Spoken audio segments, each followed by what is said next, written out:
Shalom, shalom. Actually, Shabbat shalom, everyone. And I'm going to take you on my rabbit trail, what I've been on in the last couple of days. But you can't make this stuff up. It is my opinion that we live in the days where absolutely all the secrets are coming out. And we're going to see this now on so many levels. Yes, all sorts of secrets, governmental and, what pharmaceutical industry has been up to. I mean, a lot of stuff's going to be coming out. But also, what the lawless have been doing, this whole underground of, drug, sex trafficking, et cetera, but even more so the heavenlies people. I am absolutely convinced that disclosure is absolutely part of this scenario coming up. And, most people are not prepared. This is really gonna really knock the foundation out of people, and it's meant to. But the thing is, so all the secrets are coming out. So what I'm saying is all of the, pre-Adamic information is coming out, and all of the different races and the different entities. It's going to become, it's coming to a town near you, as I've been saying. But anyway, so these are the secrets that are coming out. A lot of the Kabbalistic rabbis, I want to tell you this, and this is where a lot of this level of deep understanding it is. And this, I'm constantly amazed at how ingenious and how supernatural the Hebrew language is, and how our scribal Hebrew, biblical Hebrew is, in that in a square, in the letter, they can pack so much information between the four components, the actual consonant, the vowel, the cantillation, all these different things. But it's amazing that the amount of information, and when you know how to mine it, so to speak. So it says, we're looking for gold. Oh my gosh, you will find some amazing secrets. But anyways, but the rabbis are coming out, the Kabbalistic rabbis, and explaining this whole concept of with the serpent seed. This is real. This is true. This is in the language. It's in the this is what I'm trying to say. It's in the letters. It's irrefutable. See, this is part of it. It's not some fantasy. It's not some pagan text that you don't know if it's a reliable source. Whatever. This is deeply embedded in the understanding and the Torah, in the way it's written in the letters. But anyways, what I want to say is, because this level of disclosure is coming, I was looking at my son and I. Oh my gosh, my son, I love him. He's a wonderful, wonderful young man. But he has been kidnapped by the liberal left. Oh my goodness. And he and I are really on opposite landscapes, but that's all right. But we did agree on one thing the other day, which was really interesting. And in a discussion, they have this idea that the fascists have to die, right? They say that, and I was like, what are you people talking about? That is very scary language. But through a discussion, as you're talking about normal people, like just good people like us, like if you consider me a fascist, okay, and he goes, no, it's the wicked. And I said, well, so we came to an agreement, the 3%ers. The point is, the world is whittling down. Let me see, knowledge is coming together, that people are getting the understanding. You know what? We might have handlers. There might be a problem, and I'm calling them, there's a problem people on the planet, and they are biblically called the wicked. They're not your normal Joe. They're not part of the silent majority, the Ephraimite good people, the salt of the earth, Abraham's seed. These are called the wicked, all right? But even more so, there's not that many of them, become 3%ers, but boy, they sure know how to control us, manipulate us through this was about through magic arts, through all of their dark practices. These were the practices of the pagan nations, the cultic nations that were hitched to the other side, and we were told to stay away from them. Well, they have rebranded themselves in just this most slick way. Oh my gosh. And most people are unawares. But I started to, I don't know how I can, well, one thing that I have been on. Okay, so, because when you understand Kabbalah, I left my notes here, and this is why you have to, learning the tree of life to me is foundational to understanding the mysteries, because you have to understand the different levels of the soul, what's going on dimensionally, it's just very deep on every level and explains things. But the basic war that we're having with the low level principalities and powers, it's known, all right? They operate in a certain zone, sphere, wavelength, radius. They don't have free range, but the bulk of them are in what they are called, and this is what the Greek word would have been, chthonic deities. Okay, they are not celestial. They are not astral. They are not the word psyche. They are not in the heavens, so to speak. They are actually the races, the beings, the intelligences that live under the earth. The Bible is very clear. And Paul, if you read, things on the earth, things in the heavens, things in the sea, and things under the earth, living souls, entities, angelic, demonic. Okay, so these chthonic deities that are under the earth, this is what I believe is really going to be manifesting. This is the beast. The Bible, another way categorizes these are the wild beasts. These are the serpentines. These are the remezes. I just don't want to get too. I really believe I haven't been able to understand how this has been encoded and embedded. All right, but the point is, they're there. Nothing new under the sun. The rabbis, the sages, our Torah has been keeping track of this, and this has never been lost understanding to the wise. But this, I started, because one of the things I've been kind of trying to understand is this concept of chi. Okay, so it struck me, well, actually, when you think about it, the ultimate renewable energy is what? Well, is chai, is the Hebrew, is life. With the Hebrew word for chai, chai, che, it means life, lachaim. That is the ultimate, that is what we're told. That's like the breath, that sustains all things at all times in all ways. That, if you want to use today's nomenclature, that is the ultimate renewable energy. And that is what, and there's a level of that is our enemy desperately wants to literally suck off. And that's what's been going on for thousands of years behind the scenes, so to speak, in very deeply cloaked groups, practices, and actually whole peoples. All right. But I happened upon, again, to revisit this a little bit, because I happened upon this concept of headhunting. I don't know what some of the bizarre practices. Well, part of this is it irritates me on a critical thinking level that they're trying to tell everyone that this little group of people from Northern Europe who came here, deeply committed Torah keeping Christians on a mission, seriously, to look for religious freedom, which is an inalienable, figure out was an inalienable biblical right, and to come to this nation, and were guided by the Ruach HaKodesh. That somehow that is the only people migration that's ever happened in the history of mankind, and they are totally wicked. I mean, give me a break, okay? No, you cannot rewrite history, and you won't write it on my watch and a lot of people's watch, all right? This whole history of the migrations of people groups around the planet going into others' quote unquote territory or moving is the story of history, okay? Some way more aggressive and and murderous than others, absolutely. Some a little more peaceful and congenial, absolutely. But don't think this is a new phenomenon and that you can just isolate one people group and totally demonize them.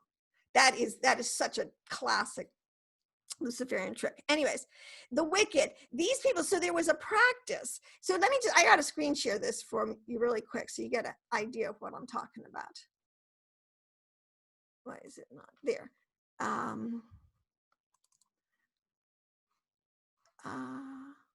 Let's see, where do I find it? Here, heads. Look at this. Okay, so you've seen these, I am sure.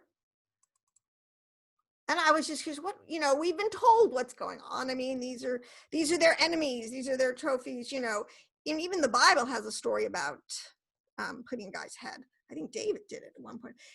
The guy's head, and that they didn't want. And this is one of the main things that they would always try to protect. This has a lot to do with the Bible, understanding what's going on in headhunting, some of the stories, like with Samuel and David, and why, the sphere, and if you were to puncture the head and take it back to if you were the victor. Okay, there's a whole culture and history about that.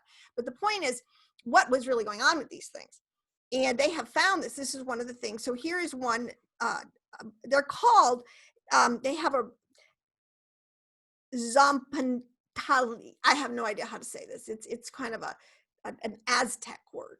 okay? But it means row of heads. It means a tower of heads. Even the totem poles is a similar type of concept of what they're doing. And this is a practice of the wicked. And I want to unpack this a little bit, because this practice has never really gone away. It just morphs itself differently in different cultures at different times. But in the Western world, the thing is, okay, so I have one more picture of this. This puts it in the context, and it's hard to see. This puts it in the context of, you know, ancient hieroglyphics and writings and things that they would come across these. This is ancient. What were they doing with the heads of their, you know, enemies? Okay, there's a whole history to this. And that's what I want to get back to. So what was happening now? Oh, and another thing, see, people don't really understand you have to understand the biggest picture, the battle of the bloodlines. So, you know, and what the seed of Abraham means allegorically versus the seed of Cain, or the seed through Nimrod, the bad seed, the good seed. The Bible talks about that. It uses the word the bad seed, the good seed. What are they, you know, what are they talking about? And lo and behold, we are talking about different races of beings, of soul life entity beings in human bodies. Okay, the thing is, not everybody's coming from the same place. That's a pretty crazy thought, but you know what, we might have to go there. We might have to visit that concept. But the bizarre, what was happening in the 16th century, the 15th, 16th, 17th, as the Western world was beginning to explore really remote parts of the globe that had really not been seen by them in probably millennia. Okay, and they were coming across all these very bizarre, barbarian practice, and it's real, people. I know they try to sugarcoat history, and these are just like, a lot of these are just wonderful natives, and oh, look at them sway in their little hula hoop. No, come on. A lot of these groups, not all of them. So you have to understand, the seed is mixed, but a lot of these groups were documented by the missionaries, by the soldiers themselves, and later even by anthropologists, that there is something going on here, that there is something very deeply embedded in many of these cultures in their practices that is absolutely anathema to any, and this is the point, civilized mind, in the sense of somebody who would understand Torah commandments. You don't murder, you don't kill, you don't steal, you don't suck the blood out of your enemy and eat his heart. I mean, come on, that. So they were encountering this real-time, real face for the first time, and not in writings. See, they had a lot of ancient literature that would talk about this. I'll tell you a little secret. Your rabbis, your sages have kept detailed accounts of some of the practices that in Sodom and Gomorrah, that these wicked people were doing, and they are wicked. Okay, they deserve everything they got. This happens, people. Cultures, people groups can get so into the practices and consumed by the dark side that really, okay, so that's real, and that happened. And they have kept a record of it. But the thing is, as you study these records, there's too much similarity between what's coming out today and what is being documented way back in ancient texts, and what was being encountered in the mid-centuries, or the mid part of this millennial, in real-time practices. And people were having a hard time wrapping their mind around it. Now, but what it is some of this, they kept coming up upon these ritualistic practices of cannibalism, blood drinking, infanticide, which is the killing of babies, of newborns, either in the womb or out, and they, you know, and then chopping off the head, you know, so many torturous ways of it, all right, of killing the victim. But they weren't just doing it. It's, you know, obviously there's a certain element of masochistic pleasure, whatever, but there was something going on deeply spiritual. These were highly ritualistic, and there was definitely, especially the anthropologists and the missionaries were noticed, there was a deeply spiritual transference going on here. Okay, these were ancient practices. Now, one of the places they found a huge of these, we'll call it rows of heads, trophy heads, which is found all over the world. They have found them in the Mongolias, I wrote down a bunch of places where it's absolutely documented. Oh, the Mongolians, the Turks, the Aztecs in South America, the Philippines, the Upper Amazon Basin, Vancouver Island in North America, parts out west. This is all over. All right. So as we know, yes, the serpent seed has been everywhere, and they have left little, cultural droppings all over the place, so to speak. As the Father has judged many of them flat out gone to history.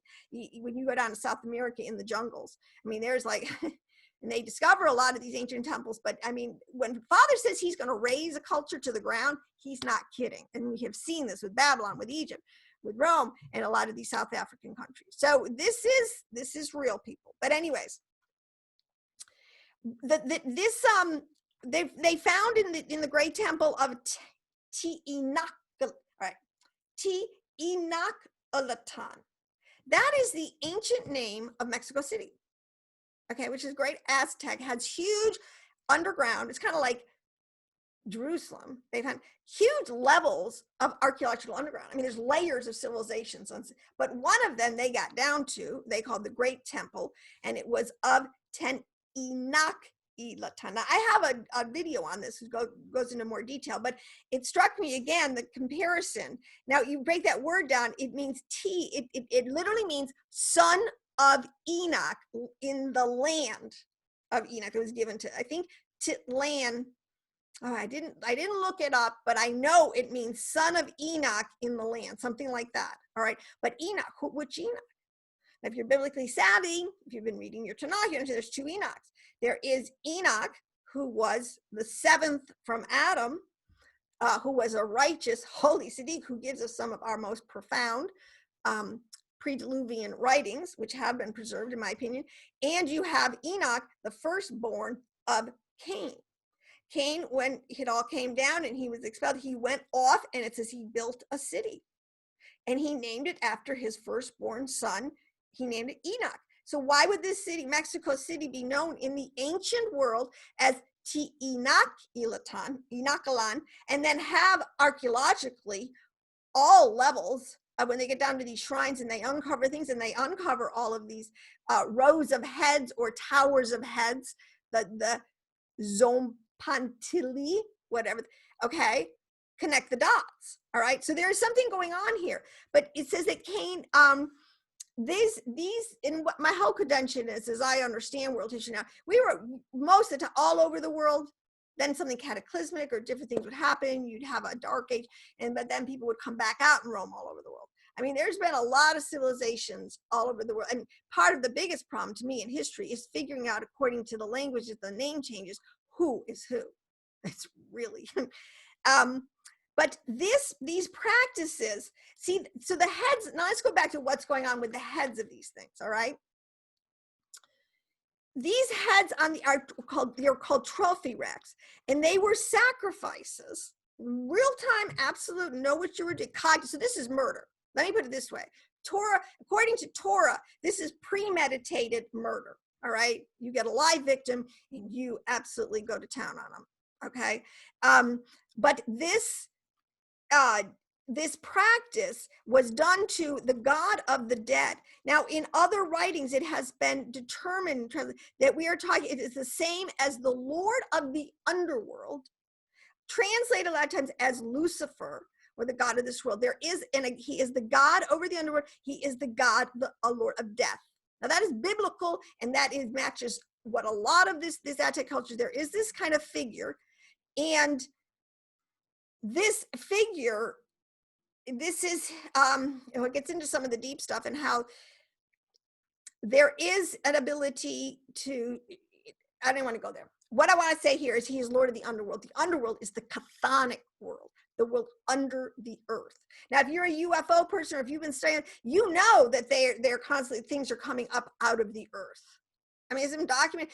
And this whole concept with what's going on down in Antarctica, you know, where you got this whole underground base that goes under the earth, that is in contact with entities, chthonic deities, beings, humanoids under the earth, okay? And this, I have read this. I mean, this is a footnote in the Zohar. Daniel Mann, this is not some scurrilous little conspiracy theory, people. This is knowledge that has been carried forward. They've always known it. This is where Balaam went to learn his sorceries. So what we need to do, my point in beginning this with identifying the 3%ers, my son, see, this is the point. We agree. People are waking up and understanding this, but of course they're painting it. This is the typical thing. Satan is trying to paint us as the great Lucifer. And so, Trump or whoever is the absolute incarnation of this. All right.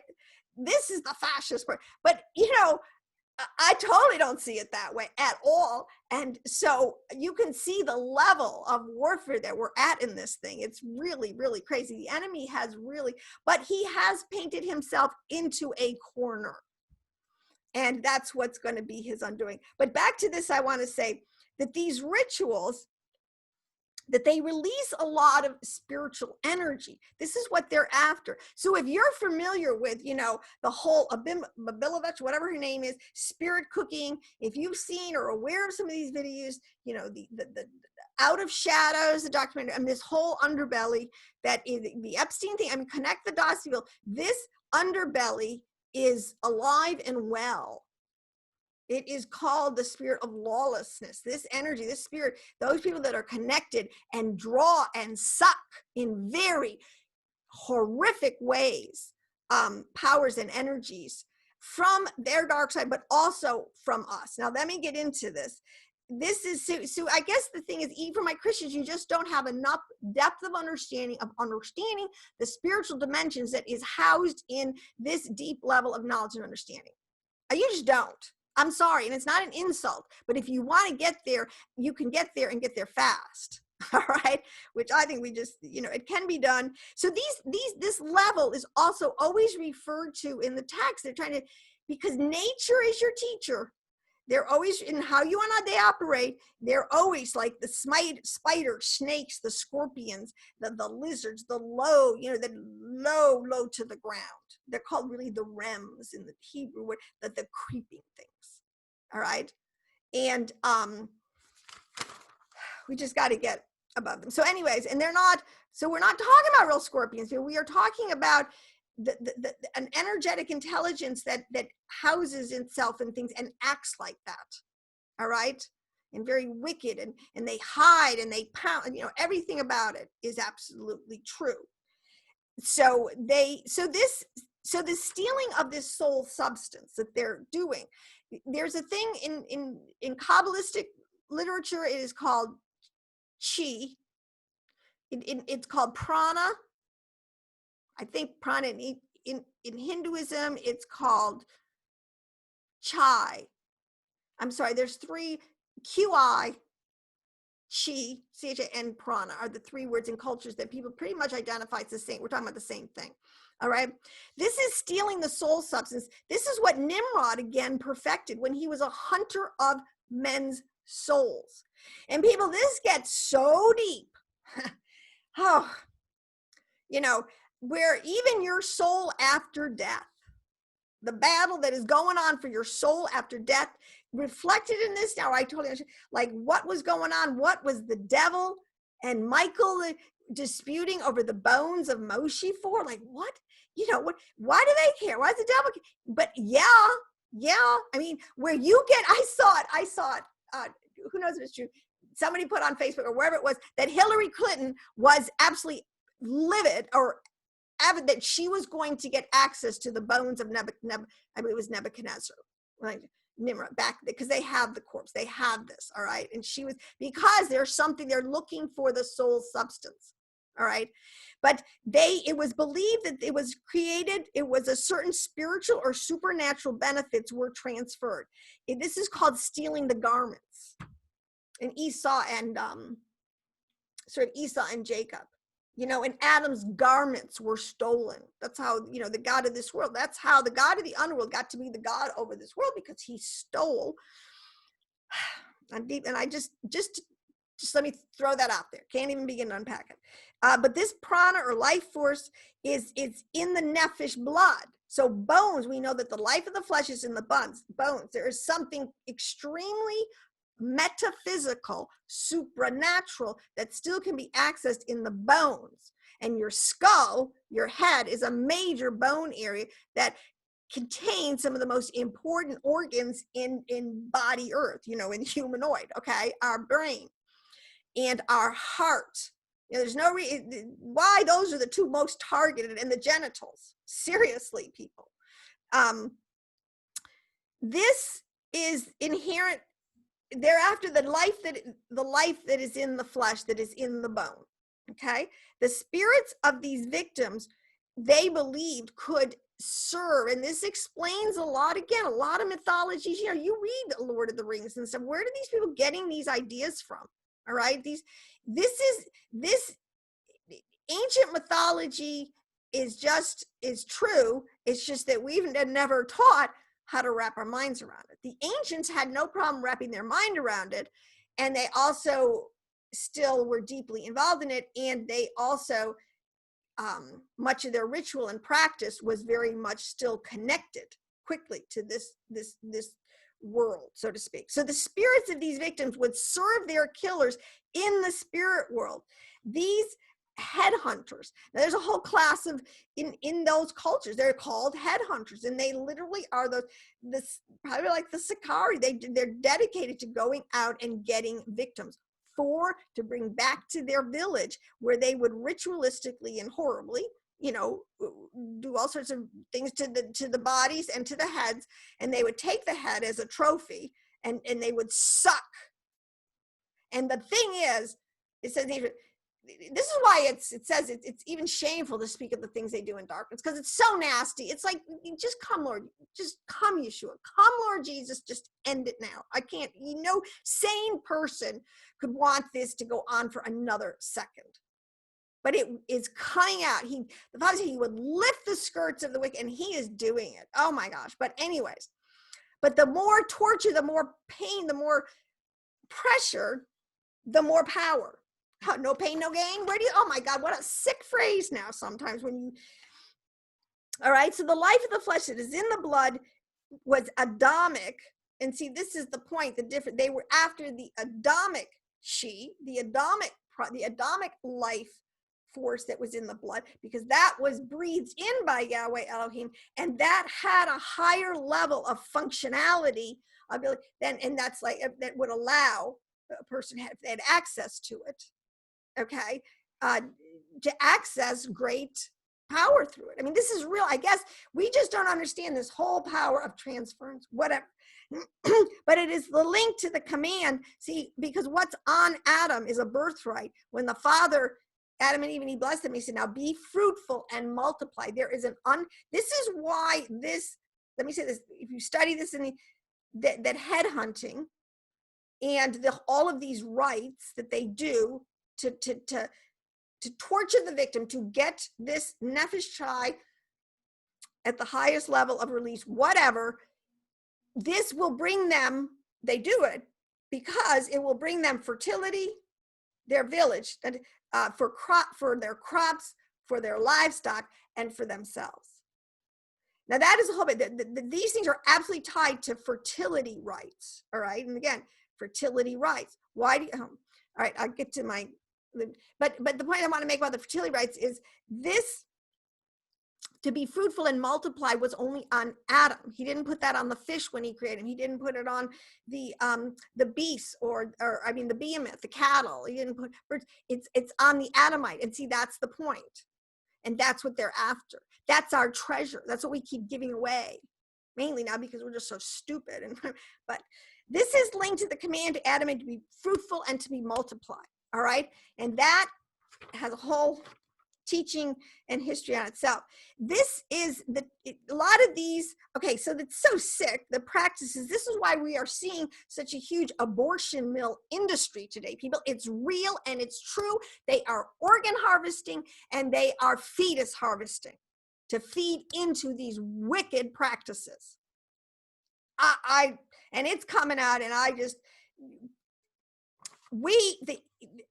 two houses of Israel need to repent under our God and to get our judicial teeth and go after this people with everything. we have with the Father.